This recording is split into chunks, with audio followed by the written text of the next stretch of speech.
ಎಲ್ರಿಗೂ ನಮಸ್ಕಾರ. ನಾನು ರಾಘವೇಂದ್ರ ನಾಯ್ಕ್, ಪೋಷಣ ಅಭಿಯಾನ ಸಂಯೋಜಕರು, ಶಿಶು ಅಭಿವೃದ್ಧಿ ಯೋಜನೆ, ಚಳ್ಳಕೆರೆ.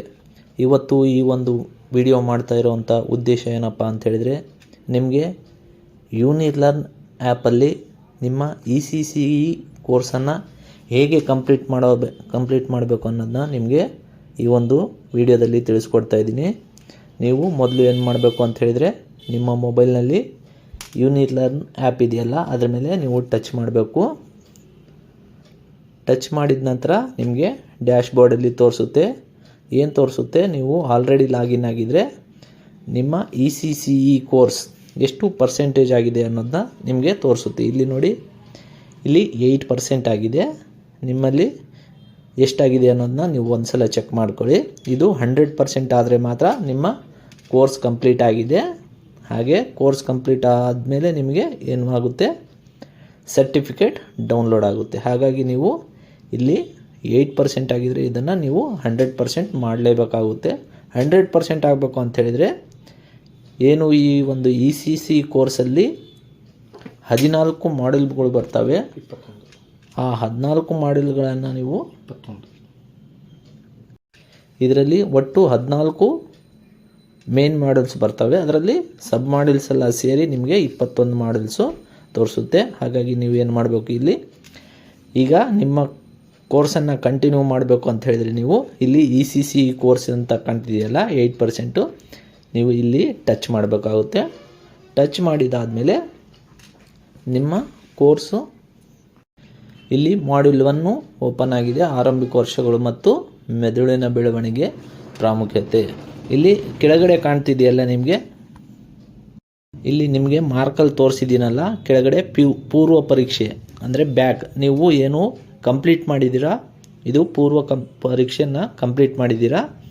ಈಗ ನೀವು ಬಂದಿರೋದು ಫಸ್ಟ್ನೇ ಮಾಡ್ಯೂಲ್ಗೆ, ನೆಕ್ಸ್ಟ್ ಹೋಗಬೇಕಾಗಿರೋದು ಸೆಕೆಂಡ್ ಮಾಡ್ಯೂಲ್. ನೀವು ಇಲ್ಲಿ ಫಸ್ಟ್ ಮಾಡ್ಯೂಲನ್ನು ಕಂಪ್ಲೀಟ್ ಮಾಡಿದರೆ ಮಾತ್ರ ನೀವು ಸೆಕೆಂಡ್ ಮಾಡ್ಯೂಲ್ಗೆ ಹೋಗ್ಬೋದು. ಹಾಗಾಗಿ ನೀವೇನು ಮಾಡಬೇಕು, ಇಲ್ಲಿ ನಿಮ್ಮ ಫಸ್ಟ್ ಮಾಡ್ಯೂಲನ್ನು ನೀವು ನಿಮ್ಮ ಪೂರ್ವಭಾವಿ ಪರೀಕ್ಷೆಯಲ್ಲಿ ನೀವು ನಿಮ್ಮ ಮಾರ್ಕ್ಸ್ ಎಷ್ಟು ಬಂದಿದೆ, ನೀವು ಎಷ್ಟು ಗ್ರೇಡ್ ತಗೊಂಡಿದ್ದಾರೆ ಅನ್ನೋದು ಚೆಕ್ ಮಾಡ್ಕೋಬೋದು. ಎಲ್ಲಿ ಪೂರ್ವಭಾವಿ ಪರೀಕ್ಷೆ ಮೇಲೆ ಟಚ್ ಮಾಡಿದರೆ ನೀವು ಅಲ್ಲಿ ನಿಮಗೆ ಪಾಸ್ ಅಥವಾ ಫೇಲ್ ಆಗಿರೋದು ಅಥವಾ ಗ್ರೇಡ್ ಎಷ್ಟು ಬಂದಿದೆ ಅನ್ನೋದನ್ನ ನಿಮಗೆ ತೋರಿಸುತ್ತೆ.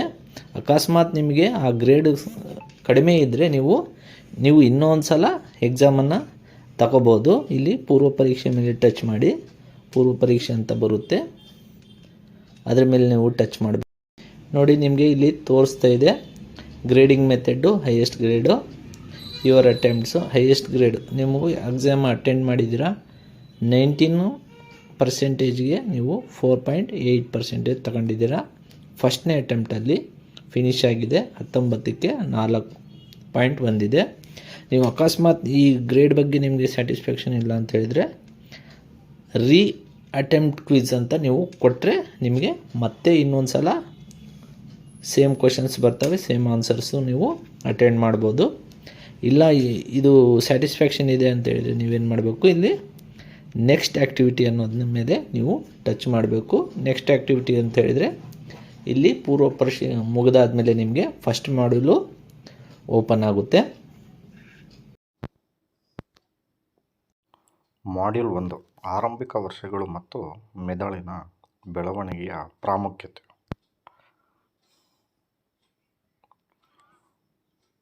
ಎಂಟರ್ ಮಾಡಬೇಕು.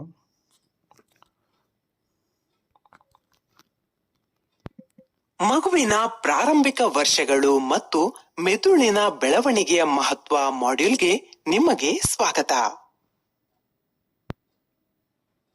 ನನ್ನ ಹೆಸರು ಸರಿತಾ. ನಾನು ಅಂಗನವಾಡಿ ಮೇಲ್ವಿಚಾರಕಿ. ನಾನು ನಿಮ್ಗೆ ಈ ಮಾಡ್ಯೂಲ್ನಲ್ಲಿ ಮಾರ್ಗದರ್ಶನ ನೀಡುತ್ತೇನೆ.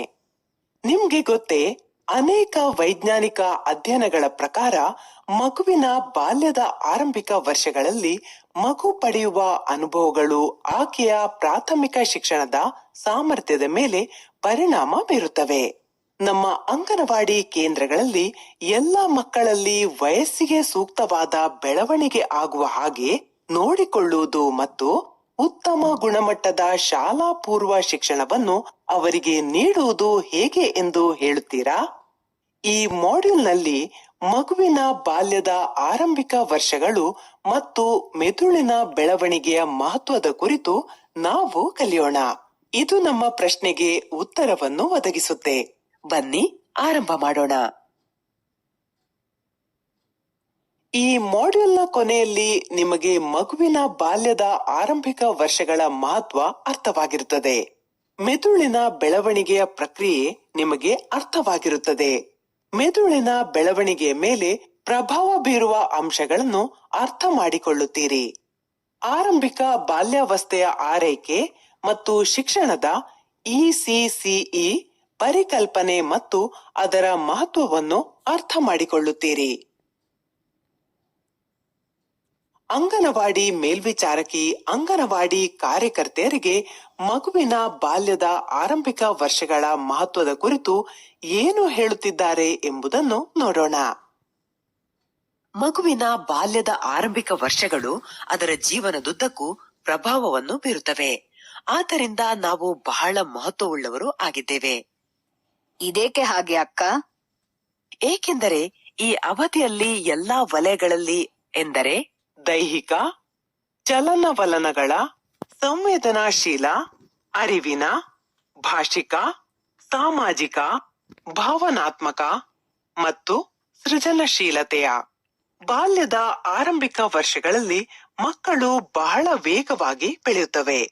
ಈ ಅವಧಿಯಲ್ಲಿ ಎಲ್ಲಾ ವಲಯಗಳಲ್ಲಿ ಬೆಳವಣಿಗೆಗಾಗಿ ಬುನಾದಿಯನ್ನು ಹಾಕಲಾಗುತ್ತದೆ ಮತ್ತು ಬೆಳವಣಿಗೆಯ ಪ್ರತಿಯೊಂದು ವಲಯದಲ್ಲೂ ಕೌಶಲ್ಯಗಳನ್ನು ಗಳಿಸಿಕೊಳ್ಳುವಲ್ಲಿ ಮೆದುಳು ಮಹತ್ವದ ಪಾತ್ರವನ್ನು ವಹಿಸುತ್ತದೆ. ಹುಟ್ಟುವ ಹೊತ್ತಿನಲ್ಲಿ ಮಗುವಿನ ಮೆದುಳಿನ ತೂಕ ಒಬ್ಬ ವಯಸ್ಕರ ಮೆದುಳಿನ ತೂಕದ ಶೇಕಡ ಎಷ್ಟು ಇರುತ್ತೆ? ಯಾರಾದ್ರೂ ಹೇಳ್ತೀರಾ? 10%. ಮಗು ಚಿಕ್ಕದಾಗಿರುತ್ತೆ, ಆದ್ರಿಂದ ಮೆದುಳು ಚಿಕ್ಕದಾಗಿರುತ್ತೆ ಅಲ್ವಾ? ನಿಮಗೆ ಇದನ್ನು ಕೇಳಿ ಆಶ್ಚರ್ಯ ಅನ್ನಿಸಬಹುದು. ಹುಟ್ಟುವ ಹೊತ್ತಿನಲ್ಲಿ ಮಗುವಿನ ಮೆದುಳು ವಯಸ್ಕರ ಮೆದುಳಿನ ತೂಕದ ಶೇಕಡ 30ರಷ್ಟು, ಅಂದರೆ ಸುಮಾರು 300 ರಿಂದ 350 ಗ್ರಾಂ ಇರುತ್ತದೆ. 2 ವರ್ಷದ ಹೊತ್ತಿಗೆ ಮಗುವಿನ ಮೆದುಳಿನ ತೂಕ ವಯಸ್ಕರ ಮೆದುಳಿನ ತೂಕದ ಶೇಕಡ 80ರಷ್ಟು ಆಗುತ್ತದೆ. 6 ವರ್ಷದ ಹೊತ್ತಿಗೆ ಮಗುವಿನ ಮೆದುಳಿನ ತೂಕ ವಯಸ್ಕರ ಮೆದುಳಿನ ತೂಕದ ಶೇಕಡ 90ರಷ್ಟು ಆಗಿರುತ್ತದೆ. ಹುಟ್ಟಿದ ಕೆಲವೇ ವರ್ಷಗಳಲ್ಲಿ ಮೆದುಳು ಹೇಗೆ ವೇಗವಾಗಿ ಬೆಳೆಯುತ್ತದೆ ಎನ್ನುವುದನ್ನು ಇದು ತೋರಿಸುತ್ತದೆ. ನೀವು ಇಲ್ಲಿಯವರೆಗೆ ಎಷ್ಟು ಅರ್ಥ ಮಾಡಿಕೊಂಡಿದ್ದೀರಿ ಎನ್ನುವುದನ್ನು ನೋಡುವುದಕ್ಕೆ ಒಂದು ಅಭ್ಯಾಸ ಮಾಡೋಣ. ಇಲ್ಲಿ ಕೆಲವು ಪ್ರಶ್ನೆ ಇವೆ. ನೀವು ಸರಿಯಾದ ಉತ್ತರವನ್ನು ಆಯ್ಕೆ ಮಾಡಿ ಸಬ್ಮಿಟ್ ಬಟನ್ ಅನ್ನು ಕ್ಲಿಕ್ ಮಾಡಿ. ಮುಂದಿನ ಪ್ರಶ್ನೆಗೆ ಹೋಗಲು ಮುಂದಿನ ಬಟನ್ ಅನ್ನು ಕ್ಲಿಕ್ ಮಾಡಿ. ಹುಟ್ಟುವ ಹೊತ್ತಿನಲ್ಲಿ ಮಗುವಿನ ಮೆದುಳಿನ ತೂಕ ವಯಸ್ಕರ ಮೆದುಳಿನ ತೂಕದ ಶೇಕಡ ಎಷ್ಟು ಇರುತ್ತದೆ? 30%, 50%, 80%, 70%.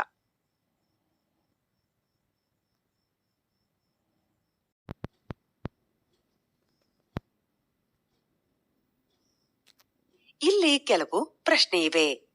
ನೀವು ಸರಿಯಾದ ಉತ್ತರವನ್ನು ಆಯ್ಕೆ ಮಾಡಿ ಸಬ್ಮಿಟ್ ಬಟನ್ ಅನ್ನು 30%, 50%, 80%, 70%. ಇಲ್ಲಿ ಕೆಲವು ಪ್ರಶ್ನೆ ಇವೆ. ನೀವು 2ನೇ ಮಾಡ್ಯೂಲ್ನ ನೀವು ಎಕ್ಸಾಮನ್ನು ಅಟೆಂಡ್ ಮಾಡಬೇಕು ಅಂತ ಹೇಳಿದ್ರೆ ನೀವೇನು ಮಾಡಬೇಕು?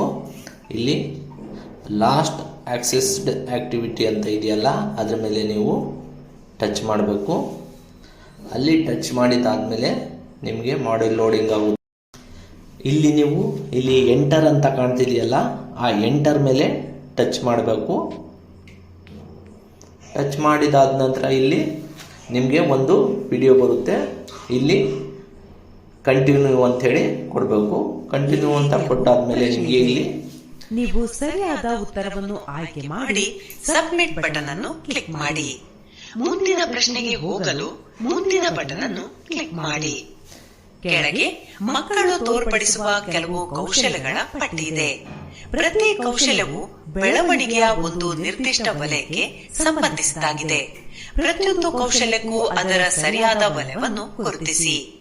ಮೆಟ್ಟಲು ಹತ್ತುವುದು ಮತ್ತು ಇಳಿಯುವುದು, ಸಂಪೂರ್ಣ ಚಲನವಲನ, ಸೂಕ್ಷ್ಮ ಚಲನವಲನ, ಸಾಮಾಜಿಕ ಮತ್ತು ಭಾವನಾತ್ಮಕ, ಭಾಷಿಕ ಮತ್ತು ಸೃಜನಶೀಲ.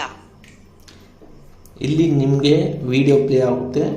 ಈ ವಿಡಿಯೋದಲ್ಲಿ ನಿಮಗೆ ಒಂದು ಕ್ವೆಶನನ್ನು ಕೊಟ್ಟಿರ್ತಾರೆ ಮೇಲೆ, ಅದರ ಕೆಳಗಡೆ ನಿಮಗೆ ಆನ್ಸರ್ಸು ಆಪ್ಷನ್ಸ್ ಕೊಟ್ಟಿರ್ತಾರೆ. 4 ಆನ್ಸರ್ಸ್ ಇದೆ. ಇಲ್ಲಿ ನಿಮಗೆ ಯಾವುದು ಕರೆಕ್ಟ್ ಅನಿಸುತ್ತೋ ಅದನ್ನು ಟಿಕ್ ಮಾಡಿಬಿಟ್ಟು ಕೆಳಗಡೆ ಸಬ್ಮಿಟ್ ಬಟನ್ ಕಾಣ್ತಿದೆಯಲ್ಲ, ಫಾರ್ ಎಕ್ಸಾಂಪಲ್ ಆಗಿ ಯಾವುದಾದ್ರು ಒಂದು ಆನ್ಸರು ನಾವು ಸೆಲೆಕ್ಟ್ ಮಾಡ್ತೀವಿ ಉದಾಹರಣೆಗೆ. ಅದಾದ ನಂತರ ನಾವು ಏನು ಮಾಡಬೇಕು, ಅದನ್ನು ಸಬ್ಮಿಟ್ ಅಂತ ಕೊಡಬೇಕು. ಅಲ್ಲಿ ಕೆಳಗಡೆ ಕಾಣ್ತಿದೆಯಲ್ಲ ಸಬ್ಮಿಟ್ ಬಟನ್ ಮೇಲೆ ಟಚ್ ಮಾಡಬೇಕು.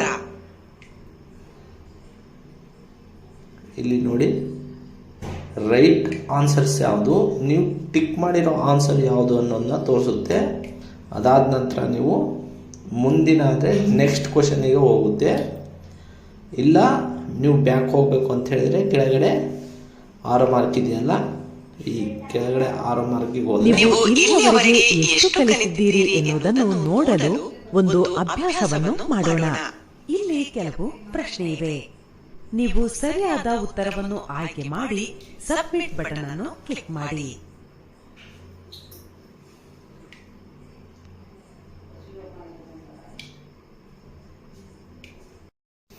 ನಿಮಗೆ ಅದೇ ಕ್ವಶನ್ನು ಮತ್ತೆ ಬರುತ್ತೆ. ಆವಾಗ ನೀವು ಸರಿಯಾದ ಉತ್ತರವನ್ನು ಆಯ್ಕೆ ಮಾಡ್ಬೋದು. ಅದನ್ನು ಆಯ್ಕೆ ಮಾಡಿ ಸಬ್ಮಿಟ್ ಅಂತ ಕೊಡ್ಬೋದು. ನೆಕ್ಸ್ಟು ನೀವು ನೆಕ್ಸ್ಟ್ ಕ್ವಶನಿಗೆ ಹೋಗ್ಬೇಕು ಅಂತ ಹೇಳಿದರೆ ಮುಂದಿನ ಅಂತ ಟಚ್ ಮಾಡಬೇಕು. ಆವಾಗ ನೆಕ್ಸ್ಟ್ ಕ್ವಶನ್ ಬರುತ್ತೆ.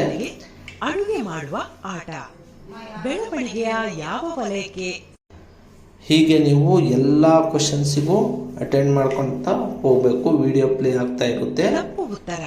ನೆಕ್ಸ್ಟು ಇಲ್ಲಿ ರೈಟ್ ಆರ್ ರಾಂಗ್ ಆನ್ಸರ್ ತೋರಿಸ್ತಾ ಇರುತ್ತೆ. ನೀವು ರೈಟ್ ಇದ್ದರೆ ಮುಂದಕ್ಕೆ ಹೋಗ್ಬೋದು, ರಾಂಗ್ ಇದ್ದರೆ ಬ್ಯಾಕ್ ಹೋಗಿ ಅದೇ ಕ್ವಶನನ್ನು ಮತ್ತೆ ನೀವು ಅಟೆಂಡ್ ಮಾಡ್ಬೋದಾಗಿರುತ್ತೆ.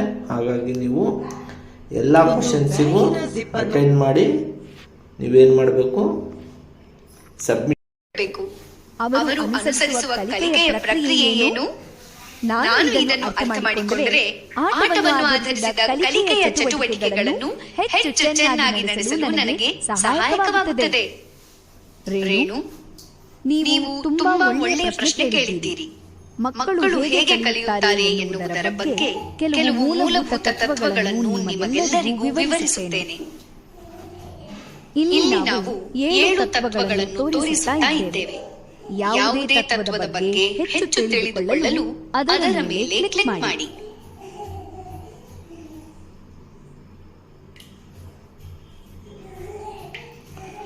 ಇದೇ ರೀತಿ ನೀವು ಎಲ್ಲ ವಿಡಿಯೋವನ್ನು ವಾಚ್ ಮಾಡಬೇಕಾಗುತ್ತೆ. ವಾಚ್ ಮಾಡಿದ ನಂತರ ಏನು ಮಾಡಬೇಕಾಗುತ್ತೆ, ನೀವು ಅಲ್ಲಿ ಏನು ಕ್ವಶನ್ ಶೋ ಆಗುತ್ತೆ ಆ ಕ್ವಶನ್ಸ್ಗೆ ಯಾವುದು ರಿಲೇಟೆಡ್ ಆನ್ಸರು ಅಥವಾ ಕರೆಕ್ಟ್ ಆನ್ಸರು ಇರುತ್ತೋ ಅದನ್ನು ಟಚ್ ಮಾಡಿ ಕೆಳಗಡೆ ಸಬ್ಮಿಟ್ ಬಟನ್ ಅಂತ ಕೊಟ್ಟು ನೆಕ್ಸ್ಟು ಮುಂದಿನ ಕ್ವಶನ್ಗೆ ನೀವು ಹೋಗಬೇಕು. 2ನೇ ಮಾಡ್ಯೂಲ್ನಲ್ಲಿ ನಿಮಗೆ ಒಟ್ಟು 15 ವೀಡಿಯೋಸು ಶೋ ಆಗುತ್ತೆ ಅಥವಾ ಪ್ಲೇ ಆಗುತ್ತೆ.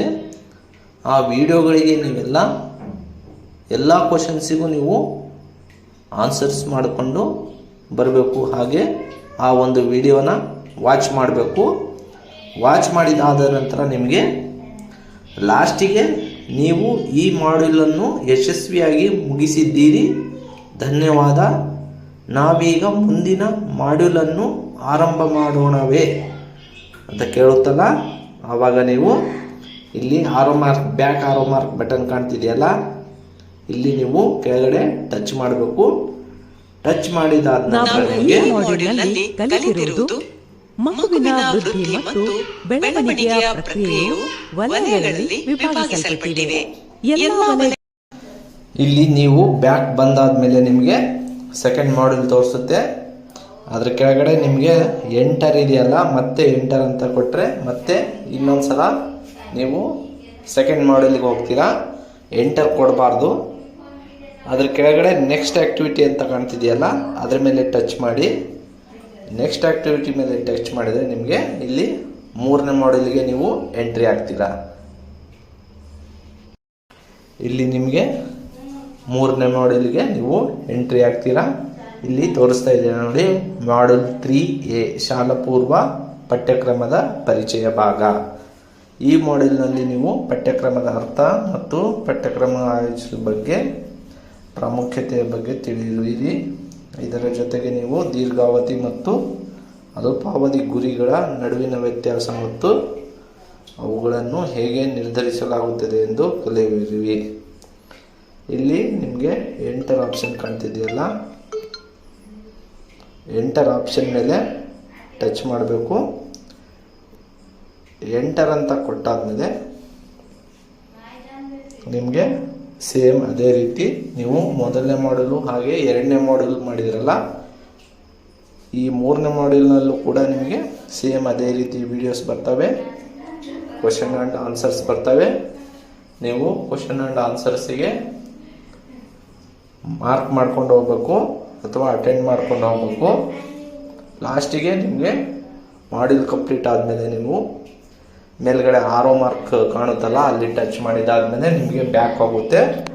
ಅಲ್ಲಿ ನೆಕ್ಸ್ಟ್ ಮಾಡ್ಯೂಲ್ ಅಂತ ಕೇಳುತ್ತೆ, ಅಲ್ಲಿ ನೀವು ನೆಕ್ಸ್ಟ್ ಆ್ಯಕ್ಟಿವಿಟಿ ಅಂತ ಟಚ್ ಮಾಡಿದರೆ ನೆಕ್ಸ್ಟು 4th ಮಾಡ್ಯೂಲ್ಗೆ ಹೋಗುತ್ತೆ. ಇದೇ ರೀತಿ ನೀವು 14 ಮಾಡ್ಯೂಲನ್ನು ಎಂಟ್ರಿ ಮಾಡಬೇಕಾಗುತ್ತೆ.